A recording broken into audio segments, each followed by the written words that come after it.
The National Golf Course in Woodbridge, Ontario is proving to be every bit as difficult as the experts said it would be.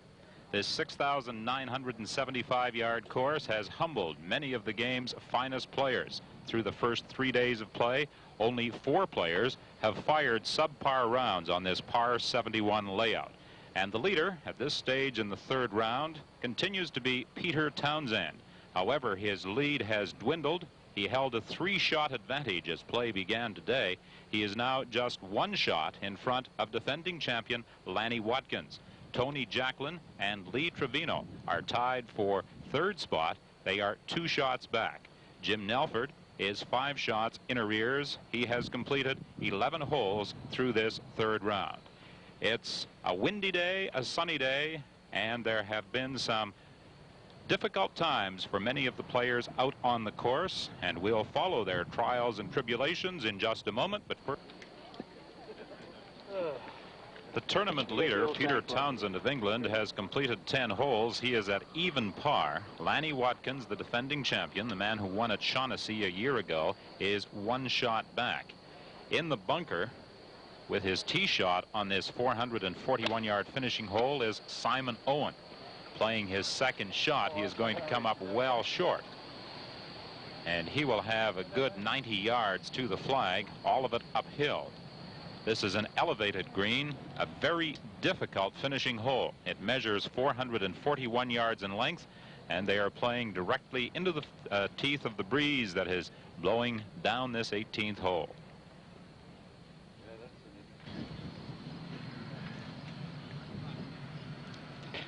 Well, we're looking down at the 16th from the green back towards the fairway.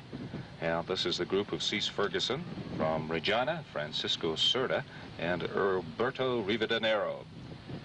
And the 16th today is playing a little bit easier than it has over the past couple of days, simply because the wind is at their backs. But the story here is a very, very difficult green. Alberto Rivadeneiro has found trouble on the right-hand side of the fairway. As you can see, Rivadeneiro did not need that trouble then right at plus 15. No, he's an Argentinian-born player, built like a bull, and he's a huge hitter, but very often they do go a little sideways. Francisco Cerda, who started the day at plus 11, has gone to plus 16. His second shot on the par 4 16th. You have to keep it below the hole if at all possible, and Cerda has not done that. It's above the hole but rolling back, and we've seen that happen many, many times on this hole, but he's left himself a very difficult putt. You're right, Stephen. I think we should impress on viewers. They're going to see on this green one of the most terrible slopes on a putting green I've ever seen.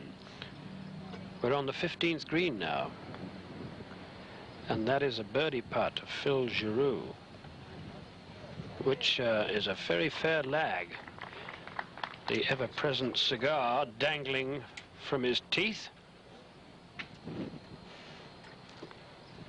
Cease Ferguson, the professional at the Regina Golf and Country Club, the longest drive of the day. Yes, Steve, when you think that this hole measures 384 yards and he's got within 20 yards of the green, that is some awesome drive.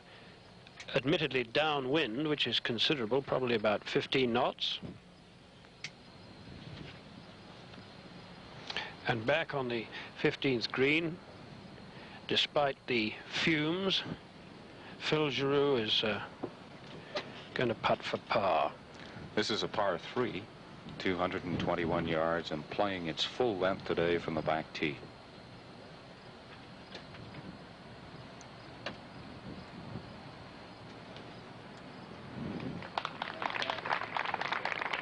Any par 3 at this hole is a real bonus, because as Steve said, it's a very high tee, about 70 or 80 feet above the green. Mark Shushak from Scarborough, Ontario, needs this putt for par.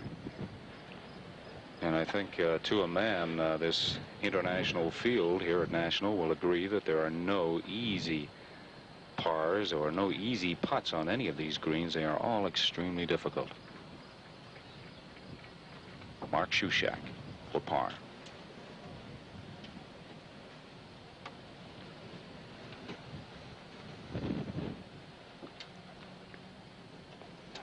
putt.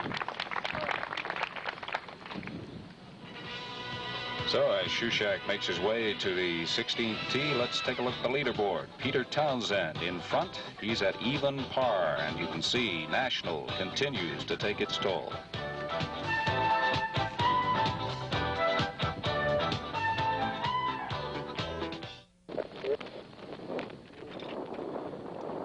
The 17th hole measures 428 yards in length, and they are taking advantage of the following wind, and many of the players have been going into the green with wedges for their second shot.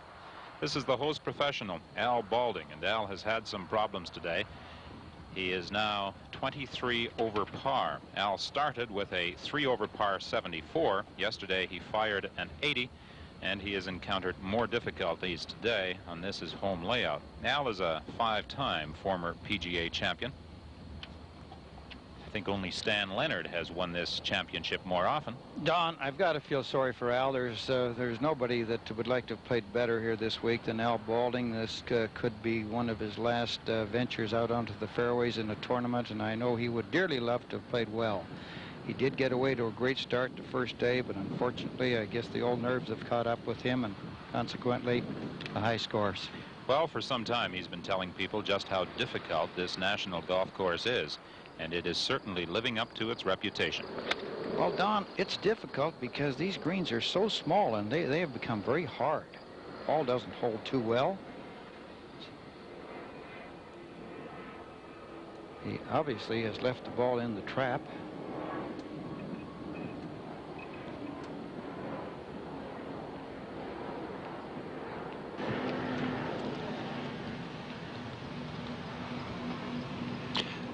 You've got a very good view here of the 15th hole, looking back up the hill to the very far back tee at this par 3 of 221 yards. The wind is rushing from the players left to the right, and therefore from the right of your picture, which means that it's blowing them away from the water and towards the big tree on the right of the green. And we have the group of Scott Knapp, he's about to play, Dan Halderson and Ramon Munoz of Venezuela.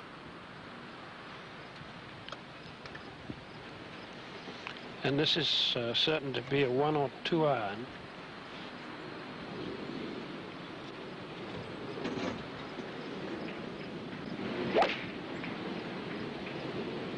Very wristy. Held it out to the left, and that's where it stays. He's going to have a very sizable putt. Ramon Munoz from Venezuela. Rounds of 77 and 75 for 152. The qualifying limit was 161, the highest I can remember in 25 years of watching this game at this level.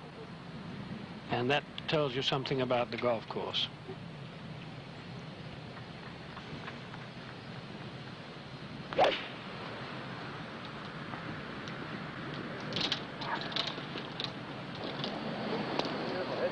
Munoz has caught the rough behind the green on the 15th, and that'll be a difficult chip shot back up with the pin placement today in the back portion. A few moments ago, Danny Halderson, the third member of this trio, with his tee shot on the par 3 15th. And he got a very, very lucky bounce off that cart path and hit one of our television cables. Al Balding preparing to play his third shot on 17. This hole, 428 yards in length. There has only been one birdie on this hole today, and that was Wilf Hominick, who chipped in. Well, Don, the viewer can get an idea just of the difficult pin placement on this particular hole. The golfer's only got about 15, 18 feet of green to work with, and as we said before, coming in downwind, and the ball is just not holding. This is also one of the more difficult putting surfaces on the national layout. Well, you've got these huge traps right in front of the green. The golfer's naturally got to get the ball over this, and you cannot leave the ball above the cup too much, or else you're looking at a 3-putt green.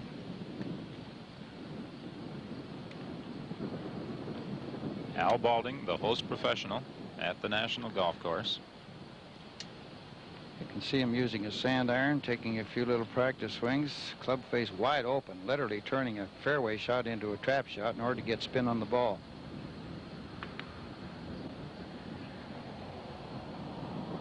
He played an excellent shot.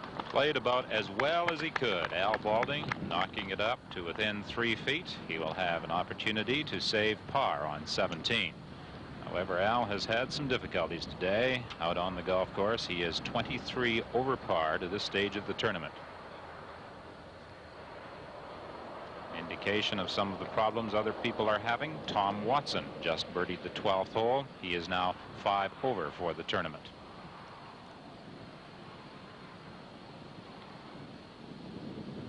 Leaders have just moved onto the back nine, and we will be following their progress in just a matter of moments as soon as they come into camera range. Al Patterson, 22 over par. Patterson started with 77 on opening day. He fired a 77 in the second round yesterday.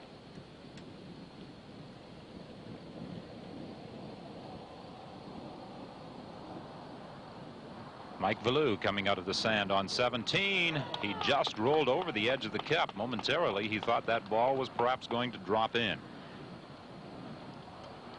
The par at National is 71, 6,975-yard track, and he came as close as he possibly could to knocking it in from the trap. Here we have Mike hitting that trap shot, almost holding it out. One way of eliminating the putter.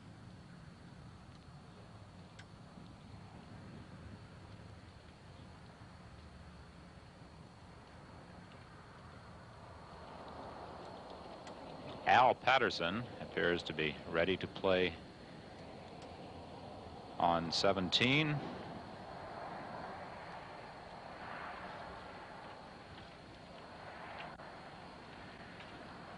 They don't want to be above the hole on 17.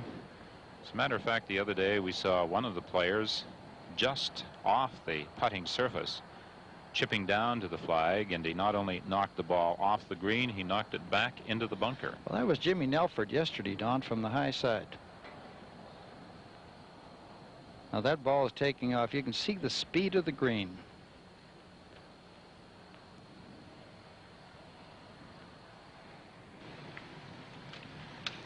We go to the 15th hole, and Dan Halderson and his little pitch and run down the slope, very nicely played. He started the day at 9 over par and is currently 6 over, which is a tremendous round of golf, and I'll bet that'll be, if he just keeps his head, the best of the day. Terrific stuff. 3 under par so far. Certainly the best score among the Canadians. And speaking of Canadians, this is Scott Knapp with rounds of 77 and 73 heading into the third round. He started the day at 8 over par. He's now at 12 over. And this is for birdie, par 3 15th.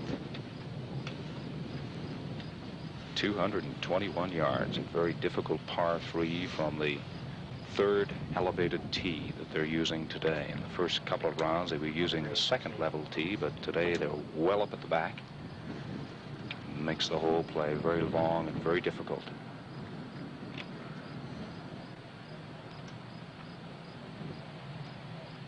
Scott Knapp for birdie. 70 feet at least.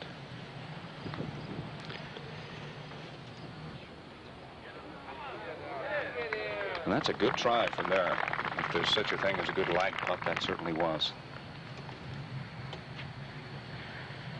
Of course, in a tournament like this, every birdie counts with so many difficult holes to play. That's a good par for Scott Knapp to remain at plus 12 through 15 holes in the third round. Al Balding, with a fine third shot, has this putt remaining for a par 4 on 17.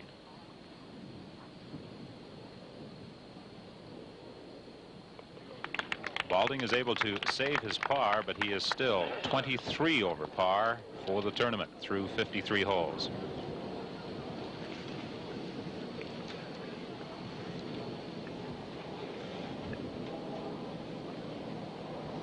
Well, here we are back with Dan Halderson at the 15th. What a marvelous tournament. He started with that 80, then got it back with an even par 71, and now bidding fair to beat par in his third round.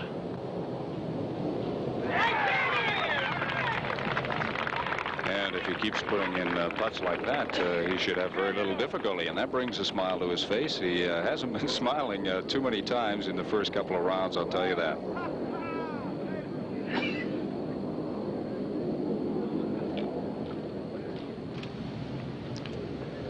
Dan Halderson, who has made quite an impression on the PGA Tour this year, and is trying to do his level best to look impressive at the Labatt International Classic, where Peter Townsend has the lead at even par, and Watkins and Jacklin tied for second.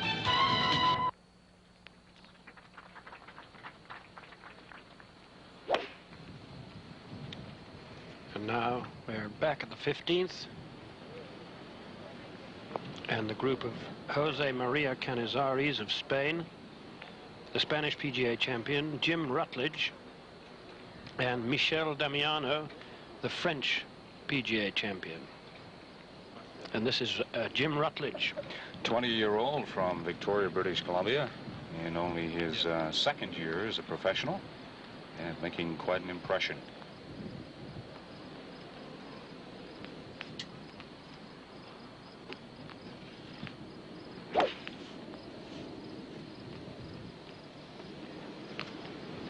Squatting right behind him, shading his eyes, is Canizares, watching that shot with infinite care.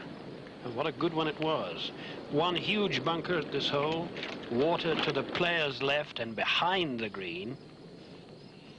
And we move to the 16th tee. And that's Halderson, Munoz, and Knapp. And that was Ramon Munoz of Venezuela. And that's one of the best tee shots of the day, because then that is right in the middle of the fairway, well beyond the 150-yard stake. He'll have a very, very easy little chip shot into this difficult green on the 16th, par 4. First prize here at the Labatt International Classic, $20,000. Second place money, $11,800, and you can see the breakdown for third, fourth, and fifth. A lot of money to be made. On the 18th, Will Pominick putting for par 4. With a little encouragement, the ball drops in, and Will Pominick remains at 18 over par. He started with a 77. He had a 78. Wilf is also a former PGA champion.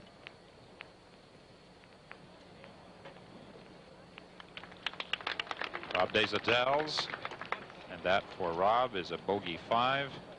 And he is now 23 over after earlier rounds of 78 and 76. John Morgan, the other member of the group, had a bogey 5 and finishes at 20 over through 54 holes. I referred to some of the previous champions, Will Pominick and Al Balding. There are some of the others. Lanny Watkins last year, he won at Shaughnessy in Vancouver. George Knudsen in 77 and 76. Billy Tape, Mo Norman, and Bob Cox.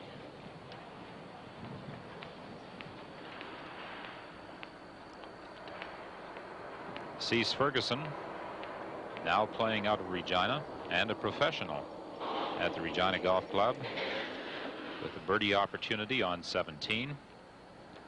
He had back-to-back rounds of 76.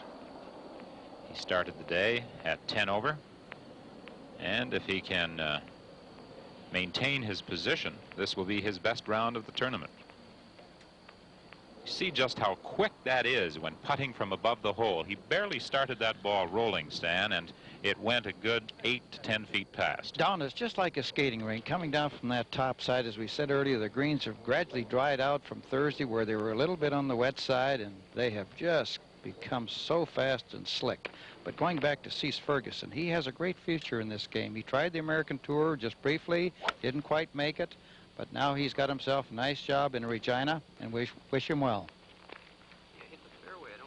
Al Balding came very close to putting it in the water on the 18th. Perhaps he has. He appears to have the driver in his hand and is looking to measure and take the drop, the one-stroke penalty. Or is that ball just hanging inside that hazard line? Well, Don, I think the ball is inside the red line, which indicates the lateral water hazard, but I think he's got enough room to stand the course and hit the ball. There is the ball. That's the view Al has of the distance remaining to the green. And of course, inside that red line, he cannot ground the club. See just behind Al, the red stakes. He's playing his second shot. He has a good 210, 220 yards to the green. You'll notice he is not grounding the club.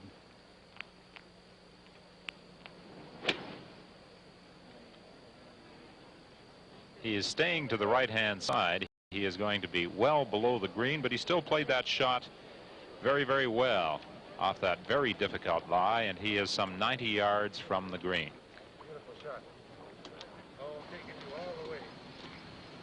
We're back on the 15th green now with the group of Canizares, Rutledge and Damiano.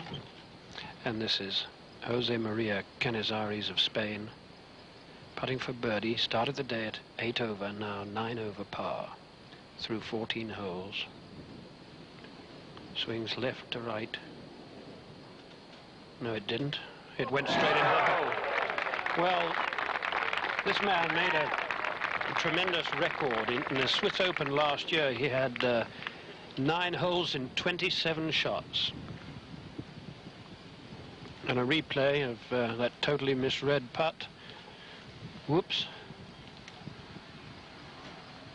Well, that's one way of looking at it. But a marvelous putt for Canizares, who goes back to even par and 8 over for the tournament. Gentleman lives in Madrid. Yeah, this is young Jim Rutledge, Victoria native. Talked to Jim on the practice tee this morning, and he tells me that he will try to qualify for his PGA Tour card in October. This is for birdie. Unlike Canizares, it slides by the top of the hole, so Jim will have that putt coming back to save par and to remain at 12 over for the tournament. Third member of the threesome, Michel Damiano. Perhaps you can fill us in, Ben, on this young man from France. He doesn't play the tour very much at all. He's content with his club job.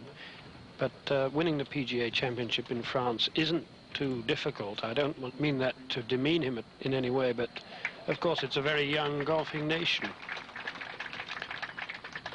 having been the province of the rich.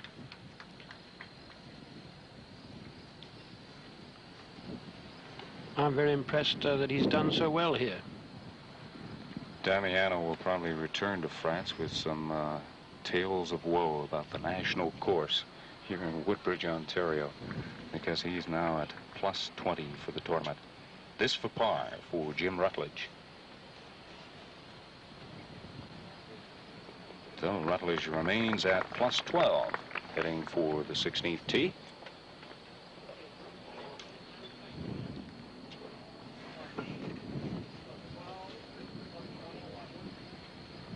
This young man should have quite a promising future. He has a very good attitude towards golf and works very hard at the game, according to somebody who's worked a long time with him, fellow professional Cease Ferguson. Cease was telling us that he has the right attitude for professional golf, and that's so important. And of course, we're seeing that on this monstrous layout here in Woodbridge, the national course. And as we wait for them to drive further up the fairway, Dan Holderson's pitch from the center of the fairway has got him through the green and in the most unenviable spot of all. It is very, very steeply downhill from there, and once it goes past the hole, it'll take a little dive down a ridge, and there we have Peter Townsend, who, led by 3 shots overnight, has had that lead cut back to 2.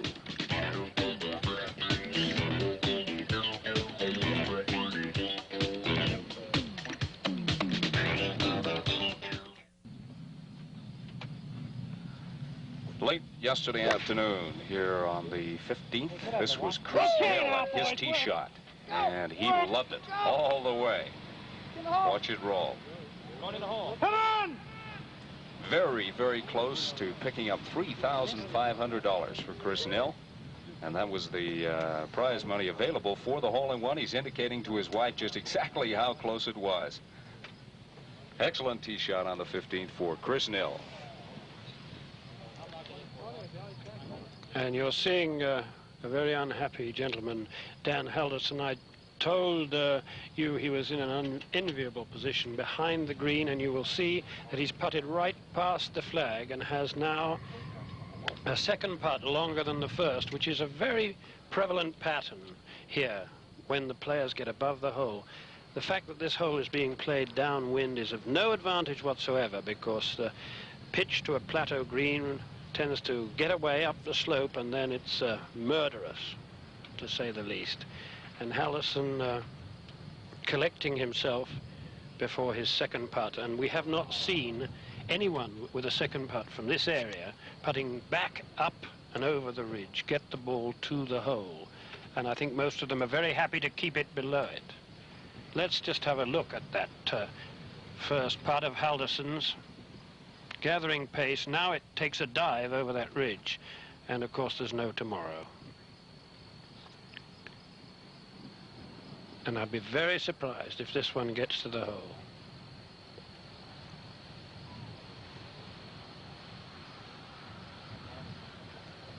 There you see what has been the common fate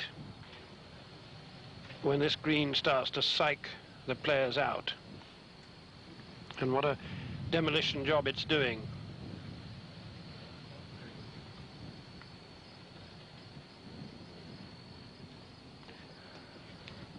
Meanwhile, back on the par 3 15th, the 221-yarder, George Knudsen, many-time winner of the CPGA title, has found grief. He's bunkered, a huge bunker that closes off the front portion of this 15th green. George enjoying a good afternoon of golf. He started the day at 8 over par, and he remains at 8 over.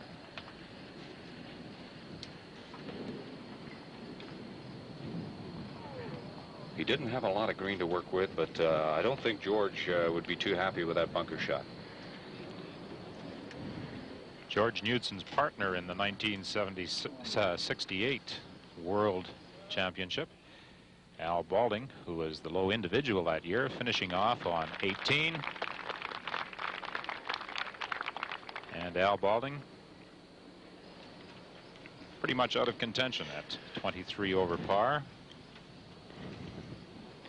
Back on the 15th green with George Knudsen's group. Here's Philippe Toussaint of Belgium, the Belgian PGA champion, who is an infrequent player on the European Tour at the moment. Had a very bad year last year and decided to take a rest from tournament golf to see if he could work things out. He's doing a lot of teaching just outside Brussels. A man who only won a major tournament in Britain, the Benson and Hedges International, back in '75. But is the foremost golfer in his country now that Flory Van Donk, a very notable player indeed, has retired and just gives lessons to the wealthy. This is Jerry Anderson from Milliken, Ontario. Second Canadian in this threesome. Jerry started the day at 7 over, is now at 11 over par.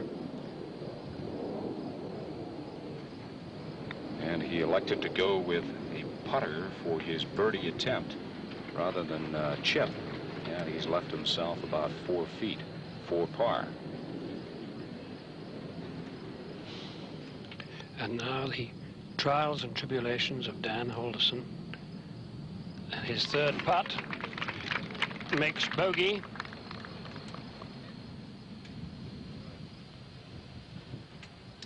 On the 17th, Phil Giroux playing his third shot.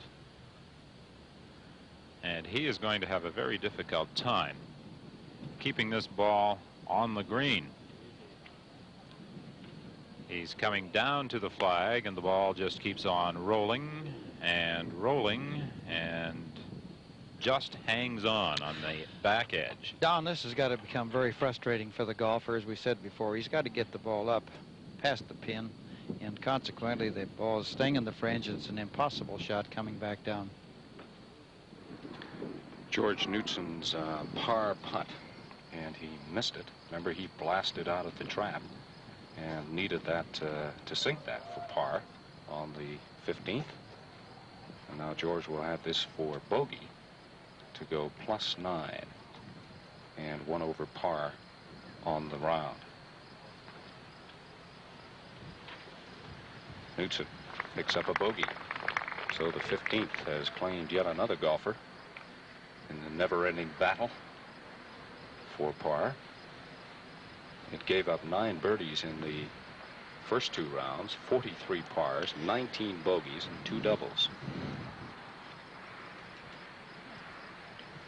Philippe Toussaint,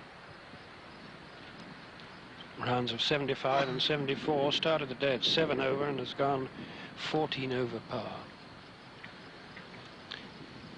But scores in the 80s are commonplace.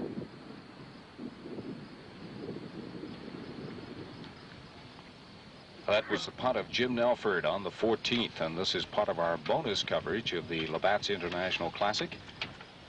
We have a couple of cameras in position to show you 9, 10, and this is the 14th green. Back on the 15th, this is Toussaint for par to remain 14 over, 7 over for the day. Oh dear. So he goes 15 over, a rather crestfallen figure, but scores in the 80s commonplace. I believe of the first 35 finishers, only 1 or 2 maybe beat 80, and that by the narrowest margin on 79.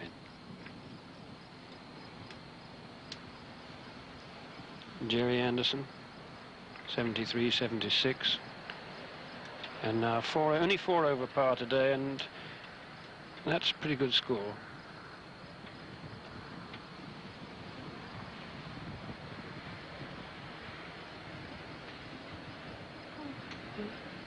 As has been the case in the 2 previous days, the wind is increasing in late afternoon.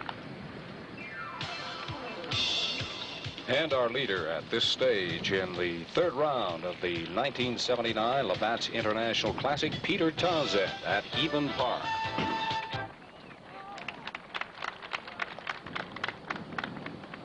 Mark Shushak on the 17th. Mark Shushak, 75, 77. And today, if he can par in on number 18, would have a round of 78.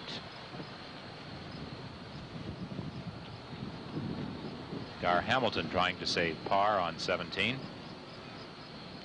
He's only 4 over today. He could come in with a 75, which would certainly be one of the better scores. He saves his par on 17. Good look back to the 15th tee, 221 yards, Bob Charles. Should be perfect for him. But no, let it go on the wind. His only success this year to win the New Zealand PGA Championship. For years, the leading left-hander in the world, former winner of this championship, and of course of the British Open in 1963, when he beat Phil Rogers of America in a 36 holes playoff. Started the day at 7 over and is now 13 over par. Coming out of the sand on 18 is Francisco Cerda of Chile. One of his playing partners, Cease Ferguson, overshot this 18th hole and played a very fine third shot. Cerda had a 72 on opening day. Yesterday he had some problems in 81, and those problems have continued today as he is currently 16 over par and in danger here of losing yet another shot. Cease Ferguson now lining up his putt. He didn't have a good position from which to play his third. However, he knocked it up onto the putting surface, and the ball, although it just landed on the edge of the green, ran that far past the cup. Don, he's in a position here where he's got a relatively easy angle at the cup, and if he gives it just a little solid stroke, I'm sure that he's going to keep it on line. Well, I'll tell you, that is some fine four on 18 for Cease Ferguson to remain at 15 over par. Well, that's just like stealing, Don. He did have an almost impossible third shot from behind the green, as you said, and he hit a very delicate shot to keep it on the green even. Professional from the Regina Golf Club with a 76 today, and of the first 50 players to finish today, to continue with what colleague Ben Wright said a little earlier, there have only been 8 players to break 80.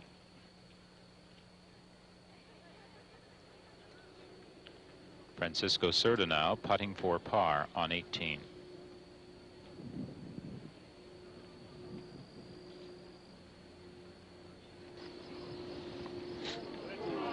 He was not as fortunate as Cease Ferguson, and it will be a bogey 5 on 18 for Cerda, which drops him to 17 over par through 54 holes.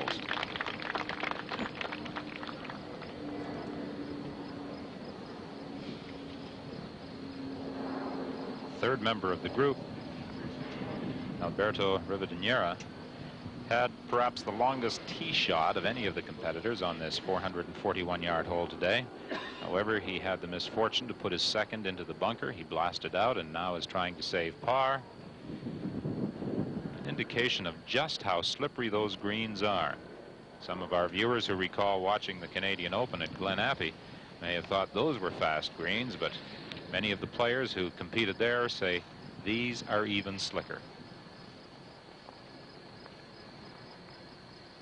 Well, Don, for many years, Canada was not famous for difficult golf courses, but I'll tell you, the boys that played in the Canadian Open at Glen Abbey, they were shell-shocked. When they get through with this one, it's going to be even worse. Well, this is Bob Charles, and you've heard us talking about how difficult this golf course is. Well, Bob Charles had these thoughts on the first tee this morning. Well, there's a lot of things that make it a difficult golf course. The water, the sand traps, the rough. Not too many trees that you can hit the ball into, but the small greens, I think that's a feature of the course. Undulating greens, once you've hit the fairway and then hit the green, the game is not over. The greens are so undulating that, well, two-putting is not all that easy from certain positions. So it's just an all-round tough golf course. Well, there's no one better to talk about putting than Bob Charles himself. One of the greatest putters in the game.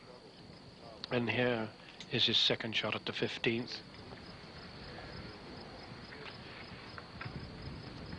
And now he needs all his putting expertise. Well, if you're going to go anywhere on 17, you're better left than right. Right will find you a watery grave. Danny Halderson went to the left in the rough, in amongst the trees, but he still had a shot to the green, but he knocked the ball past the hole. Halderson started the day at 9 over. He is currently 7 over par, so he, if he can par in, would finish with a 69. We're back with Bob Charles. Stan Leonard, have you ever seen a better putter than this man when he was in his prime? Ben, when he was at his best, you're absolutely correct. I just love the tempo he has with the putter. Keeps the blade absolutely square on the way back through the shot.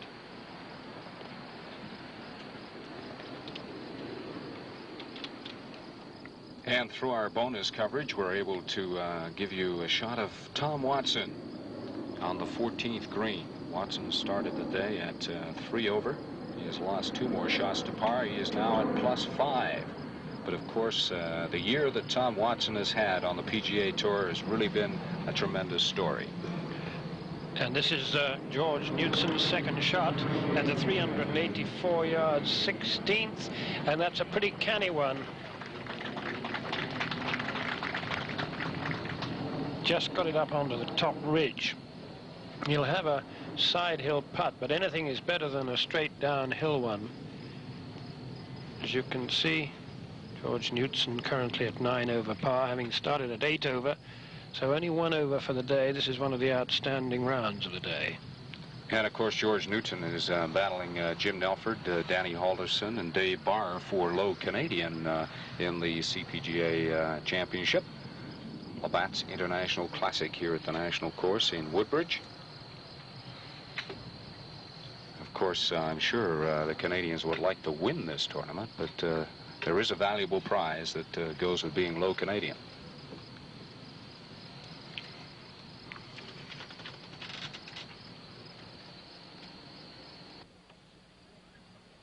Scott Knapp, Dan Halderson, and Raymond Munoz are on the 17th.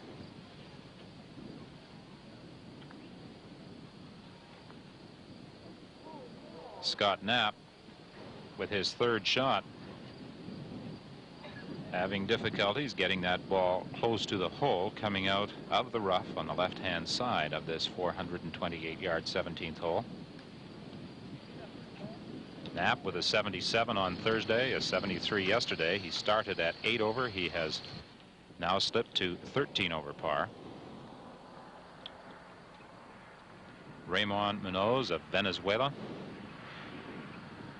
almost hidden from view as he steps down into that very large bunker in front of the 17th. Didn't quite get enough of it, Stan, and he caught the long grass between the trap and the green.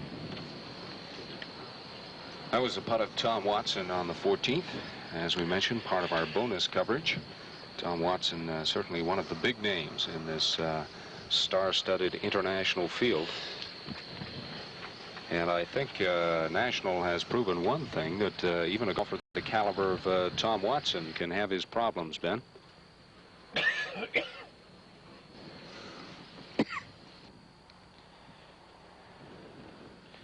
Well, Dan Halderson is in anything but a desirable position on 17. He is above the hole. He was above the hole on 16. He is going to experience much the same problem here as he did on the preceding hole. Well, Don, as short as this second shot is, it's a very difficult thing to keep the ball at the flag. They're playing downwind, and they're coming into this green once again. It's terribly hard, and it's just impossible to hold the ball at the cup. Well, yesterday, in shooting an even par round of 71, Danny knocked in an excellent 25-foot birdie putt on this 17th from above the hole. He's hoping that history will repeat right here.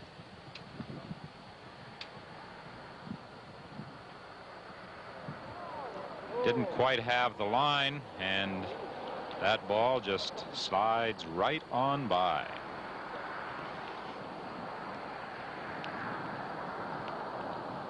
See the frustration etched on the face of Dan Halderson. And I think, Stan, many of these golfers would be quite happy in some of these holes to take 2 putts. I tell you, it gets to be kind of laughable after a while. The golfer, he gets so frustrated, and it's just they're under this terrible pressure. But after a while, you just finally have to break out and say, what's the use? Just very difficult. However, with $20,000 on the line, I think you can keep on trying. Hey, you've got to finish. And I'll tell you, the Canadian boys, of course, have got something to play for, first and second place. Very important to them. Munoz trying to save par on 17. This is George Knudsen, birdie putt on the 16th. Very, very difficult putt. Big break left to right.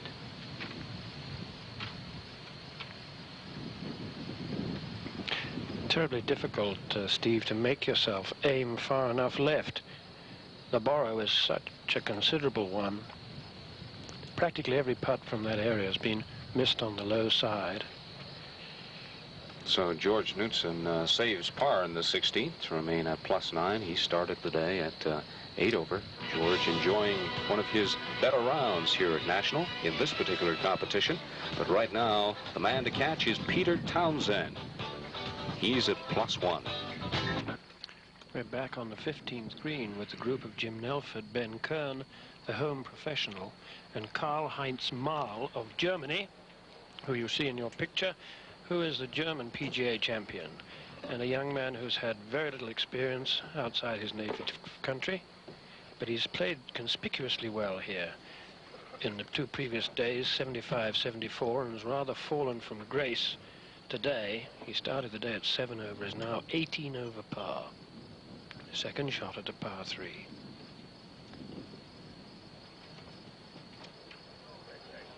What a nice effort that was, too.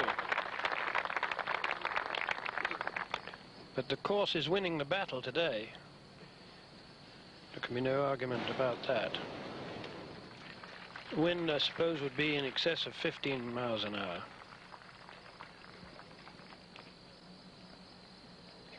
Yeah, this is the host professional here at the National Course, a very likable person, Ben Kern. And Ben, you had a conversation with your namesake, Ben Kern. Yes. He mentioned that there could be some changes coming here at National. Yes, he did say that the club felt that the slopes on the greens of 16 and 17 are too severe to be fair, and that they will be altered. This is a par putt for Ben Kern. He had rounds of 74, 74, very consistent over the first 2 days. He's now at 9 over par, started at 6 over. This for par. And this is not one of the greens that Ben Wright will change along with Ben Kern. Ben Kern would probably like to take that putt back because he has now picked up a bogey. Well, a few moments ago here on the 15th, this was Jim Nelford on the tee.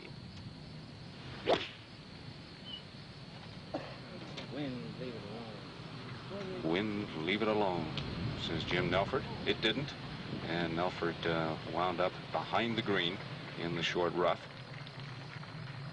and then pitched back onto the putting surface, and now needs this putt for par. Nelford started the day at +3, is now +5. Well, that's about as close as you can come, Ben, without actually knocking it in the hole. Very unlucky, I felt.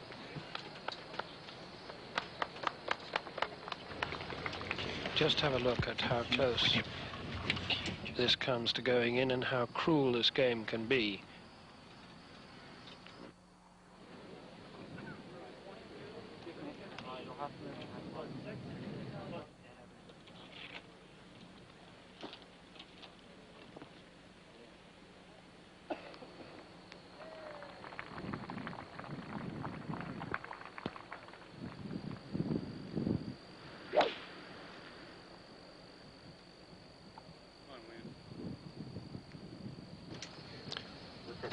This is our bonus coverage of the 14th green and a first look at Lee Trevino today, and Lanny Watkins playing alongside him. At the moment, Trevino is 2 over par and Watkins 3 over, but we're back on the 15th tee.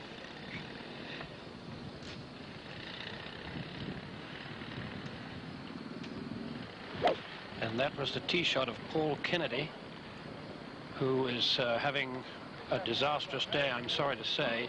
He had a very bad start.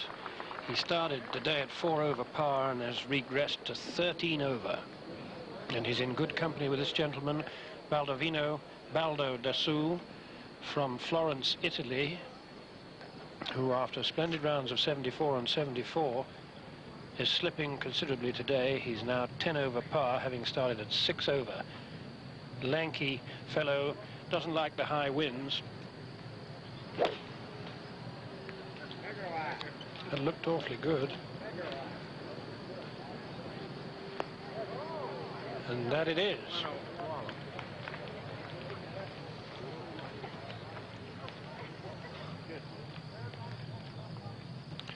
And just a few moments ago, Tom Watson from the same 15th tee, 221 yards, left to right wind, and he's hooked the ball to that position, as he normally does. So Tom Watson at the moment 6 over par. Lost 3 shots today.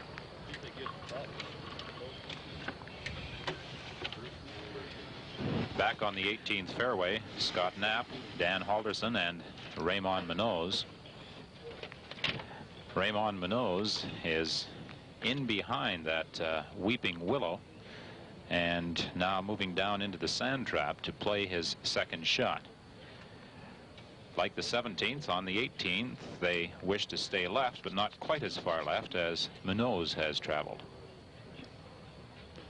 Hitting a 2-iron second, he is going to come up short of this green. This is an elevated green today. Going into the wind, a very difficult finishing hole. It normally plays as a par 5 for the members. They've made it a par 4 for the tournament, and I think tournament organizers might now be wishing, Stan Leonard, that they had left it a par 5. Don, I'm sure they have, because this golf course has absolutely beaten everybody that's out there, and of course it would be nice to see a few birdies on the last hole. However, that's nothing to take anything away from the 18th hole. It's still the greatest finishing hole that we have in golf.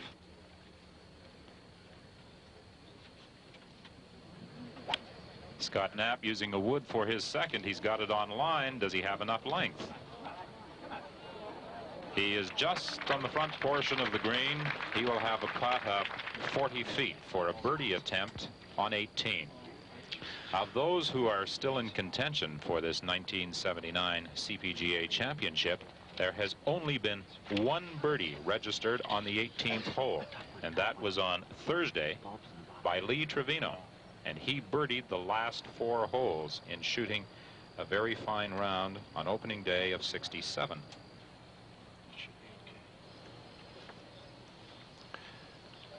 Part of our bonus coverage, that was Bob Rose, Canadian, and that was his chip shot on the 14th hole. Par 4, 421 yards, and now we're looking at it live. Peter Townsend, our leaders in this group, Bob Rose and Tony Jacklin, former British and U.S. Open champion. This for birdie for Peter Townsend, who really steadied himself. He didn't have a very good start today. Slipped to 1 over par from 2 under, but he's got it back to even par, and I'm really impressed by the way he's holding himself together.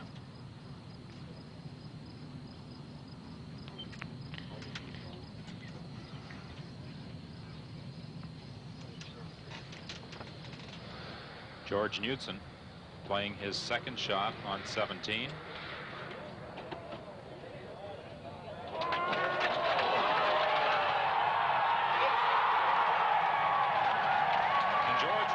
Just stepping back as a roar of applause goes up on 18, and that is for Danny Halderson, who has just panned his second shot here on 18 for an eagle 2.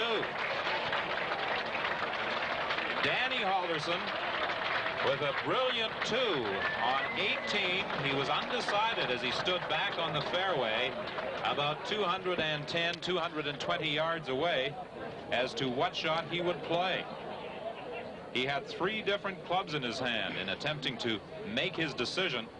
The club he finally decided upon was obviously the right one. He comes up with an eagle 2. Now George Knudsen playing his second on 17.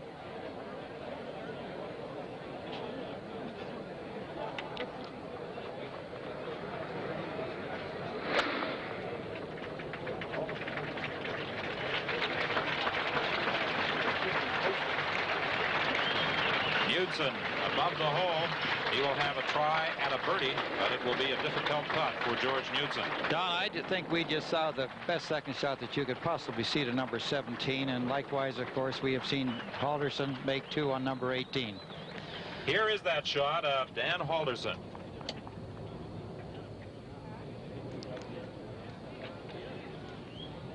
Landing on the green, watch it bend down towards the cup and in. And for Dan Halderson, he is now 6 over par and very much in contention. Well, Don, that's a very quick way to overcome the 2 bogeys that he has just made. That was Bob Rose on the 14th, and I don't know whether they heard that cheer way out on the 14th, but we certainly did hear down on the 16th, and what a remarkable shot it was. And I wonder if Peter Townsend is aware of that kind of a shot on this golf course, because it certainly hasn't given up too many of those, Ben. No, indeed. I'm sure he's aware of it, but he won't be too disturbed. This man is a very intelligent young man. He's been, of course, an infant prodigy back in England. He was boys champion at 15, which was quite remarkable. They called him Tiddler then because he was so small. He only weighs 155 pounds now. And he was saying to me this morning that if he takes the odd double bogey, so what? Everybody else is going to take them. And I think that's a very healthy attitude. That's a very healthy par, which keeps him at even par through 14 holes. And the leader, Bob Rose, the man on his right, is at +8. And now we're looking at Tony Jacklin. But before we see Tony Jacklin putt up, let's go to 15 and Tom Watson, who needs this for birdie. And it's a long putt on this 15th green, the par 3.